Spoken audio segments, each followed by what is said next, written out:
Tokyo, March 8, 1971. A private dojo in Shinjuku. 30 advanced karate students sitting in complete silence. In the center of the room, two figures face each other. One holds a katana, 3 feet of folded steel, razor sharp, a family heirloom that had tasted blood in the Boshin War of 1868. The other stands unarmed, barefoot, shirtless, hands open. Bruce Lee. The woman holding the sword is Miyamoto Keiko, 5th Dan Kendo master, samurai bloodline, 21 years of training. She just said 7 words that made the room freeze. Your kung fu means nothing against my blade. Bruce didn't flinch, didn't argue. He just said, "Prove it." What happened in the next 2 minutes and 45 seconds wasn't supposed to be possible.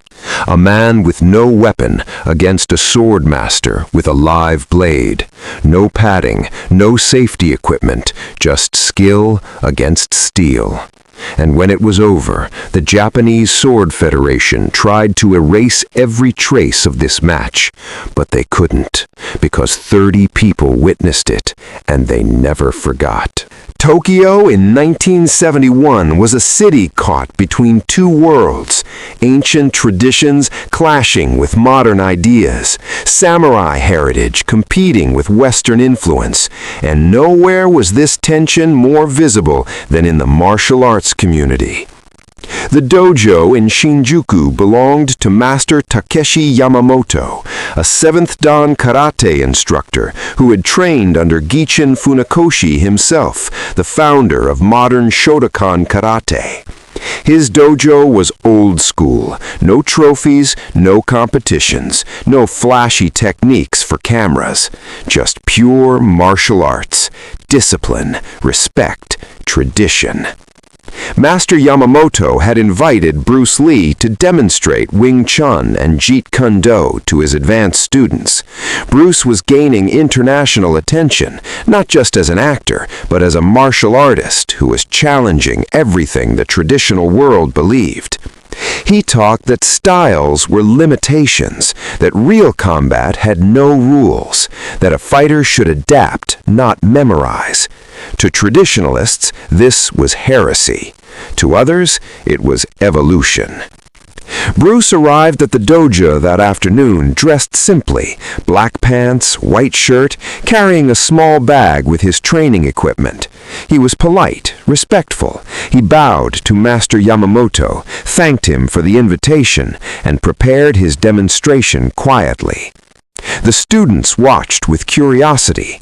Some had seen his films, others had only heard rumors. But when Bruce began moving, hitting the wooden dummy with speed that made the impact sound like gunshots, demonstrating trapping techniques that happened faster than eyes could follow, the room went silent. This wasn't performance, this was precision. But not everyone was impressed. In the back of the dojo, standing with her arms crossed, was Miyamoto Keiko.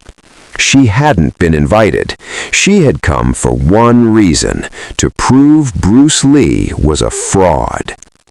Keiko was 28 years old, 5th Dan in both Kendo and iaido, 2 of Japan's most respected sword arts. Her family had served the Tokugawa shogunate for generations.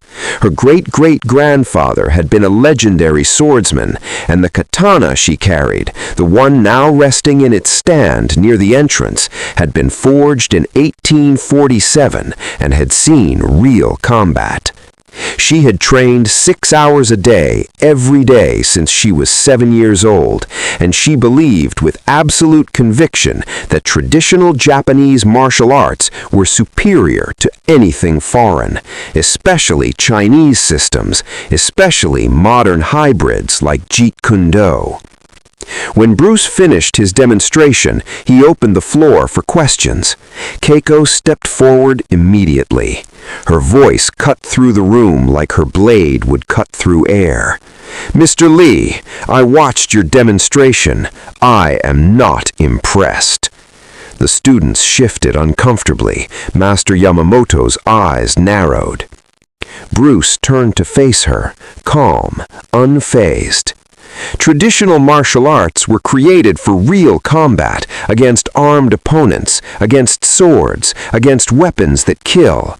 Your techniques work against cooperative partners and wooden dummies, but against a real blade, against someone trained to kill with steel, your methods would fail completely. Bruce listened, didn't interrupt, just listened. When she finished, he responded in Japanese, limited but functional, and Master Yamamoto translated the rest. "I respect traditional arts, but effectiveness isn't about tradition, it's about principles, timing, distance, understanding the body's limitations. Those principles work whether the opponent is armed or unarmed."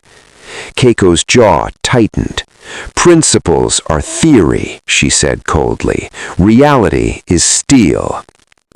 She walked to the entrance, picked up her katana in its saya, and held it in front of her.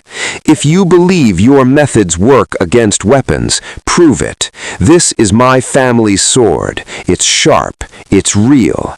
Defeat me while I wield it, or stop teaching students techniques that will get them killed." The dojo went dead silent. Everyone understood what she was proposing. A challenge match, unarmed versus sword, live blade. Master Yamamoto stood immediately, about to refuse on Bruce's behalf, but Bruce raised his hand. "I accept." The room gasped. Keiko smiled, not warmly, like a predator. Bruce continued, "3 conditions. First, the blade must be real, as you said, no training sword. Second, you must strike with full intent, as if I were a real enemy. Third, we set a time limit, 3 minutes. If I can't disarm you or force you to yield in that time, I acknowledge your point. If I succeed, you acknowledge that technique transcends style." Keiko didn't hesitate. Agreed. Master Yamamoto grabbed Bruce's arm, pulling him aside. "Lee-san, this is madness. She is a legitimate swordmaster. That blade can sever a limb. Even a shallow cut could kill. Please reconsider." Bruce smiled gently. "Yamamoto-sensei, I understand the danger, but this is exactly the kind of test that separates real martial arts from performance. I've trained for this. Let me show you." The students cleared the center of the dojo. Some looked excited, most looked terrified. Keiko drew her katana slowly. The sound of steel sliding from the saya echoed in the silence. The blade gleamed under the lights, sharp, deadly, real. She took a stance, Chudan no kamae, the blade angled towards Bruce's throat. Bruce stood opposite her, barefoot, unarmed, hands open, relaxed. Master Yamamoto positioned himself as referee, though he prayed he wouldn't have to stop the match because of blood. He looked at both fighters. Both nodded. "Hajime." Keiko moved first. Not rushed, not reckless. Smooth, practiced, controlled. She closed the distance with perfect footwork, her blade held steady, point aimed at Bruce's eyes, a psychological tactic designed to force mistakes. Bruce circled laterally, moving at the edge of what sword practitioners call ma'ai, the critical distance where an attack becomes possible. He wasn't just avoiding her, he was studying her. The way her weight shifted before a cut, the micro-movements in her shoulders, the tension in her grip. Keiko struck without warning. A men cut, straight down, aimed at the crown of Bruce's head. Fast, powerful, the kind of cut that splits bamboo cleanly. Bruce moved his head exactly 4 inches to the left. The blade sliced through empty air where his skull had been a heartbeat earlier. But instead of retreating, instead of doing what instinct screams at you to do when a sword comes at your head, Bruce stepped forward, into the danger. Inside the sword's range, where the blade's length became a weakness. His right hand snapped out, a Wing Chun paksao, slapping Keiko's wrist just as the sword finished its arc, pushing it further offline. His left hand grabbed her elbow, controlling the joint, preventing her from bringing the blade back. 2 seconds, the sword was neutralized.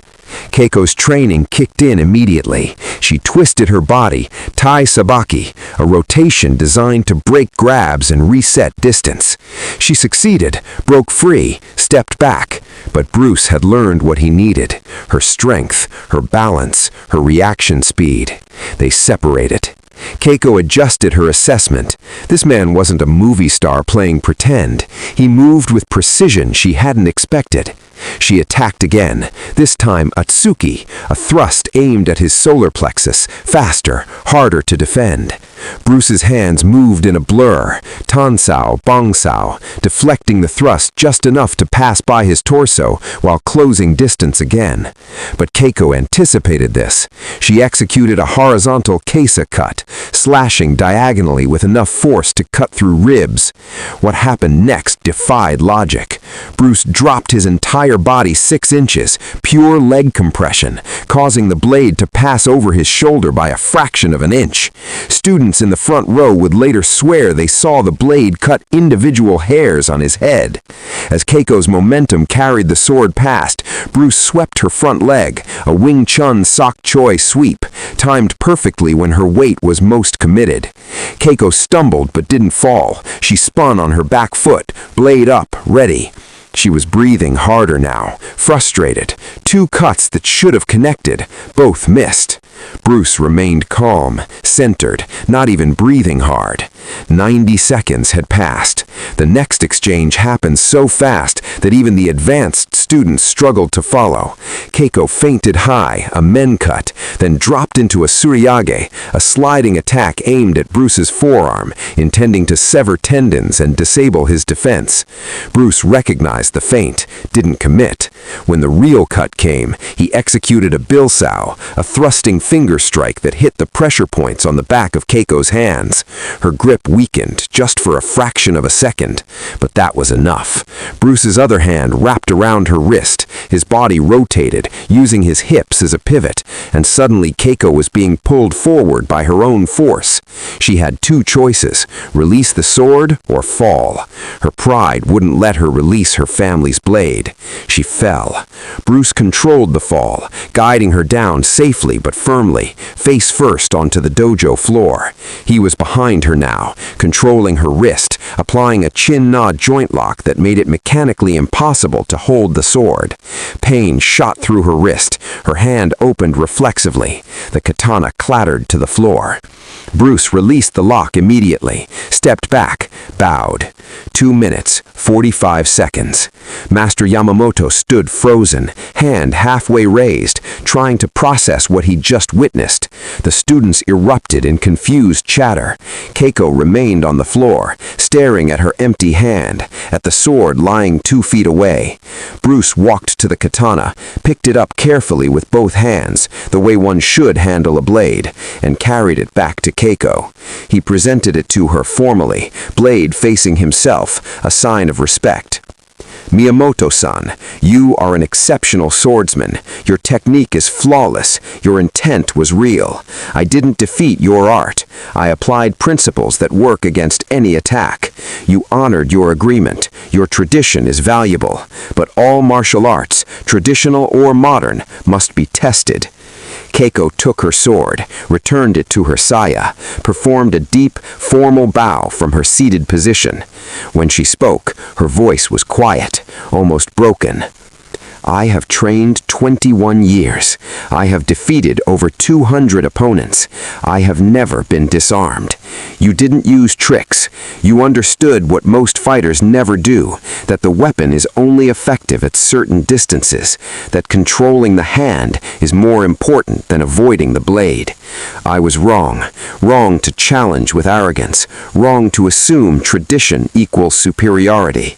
She looked up at him, tears in her eyes, not from pain, from realization. Teach me. What happened in that dojo stayed quiet, for a while. Master Yamamoto didn't publicize it. Bruce didn't speak about it. Keiko certainly didn't. But 30 students witnessed it, and they talked. Within weeks, the story spread through Tokyo's martial arts underground. A female samurai master challenged Bruce Lee with a lithe blade. He disarmed her in under 3 minutes, bare hands. The Japanese Sword Federation heard about it.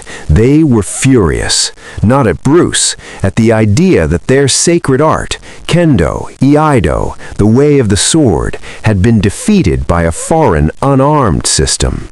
They contacted Master Yamamoto, requested, demanded that no photos, footage, or written records of the match be distributed. They wanted it erased. But they couldn't erase the witnesses, or Keiko herself. Because Keiko Miyamoto did something unexpected. She became Bruce Lee's student. For the next 3 years, she traveled between Tokyo and Hong Kong, studying Wing Chun and Jeet Kendo, not abandoning her sword arts, integrating them. She wrote articles, controversial, radical articles, about how traditional martial arts must evolve, must test themselves, must cross-train. She became one of Japan's most outspoken advocates for martial arts integration. And she never forgot that afternoon in Shinjuku, when her pride was cut deeper than any blade ever could. And when a man half a world away from her tradition showed her that truth transcends style. Bruce returned to Hong Kong the next day. He rarely mentioned the match, considered it private, but the students kept notes, personal journals, and decades later, those notes became the foundation for this story. There's a question people still ask. Did Bruce Lee really disarm a swordmaster? Yes, he did. Not because swords are ineffective, they're devastatingly effective, but because Bruce understood something most fighters don't. That every weapon has a range, a distance where it's deadly, and a distance where it's useless. That every attack has a rhythm, a preparation, a tell, and that if you can see it, you can counter it. Miyamoto Keiko didn't lose because she was weak. She lost because Bruce Lee had spent his entire life studying one thing: efficiency. No wasted motion, no hesitation, no gap between seeing and acting. That's what made him legendary. Not his movies, not his physique, not his fame, his understanding. March 8, 1971, Tokyo. A sword met philosophy, and philosophy won.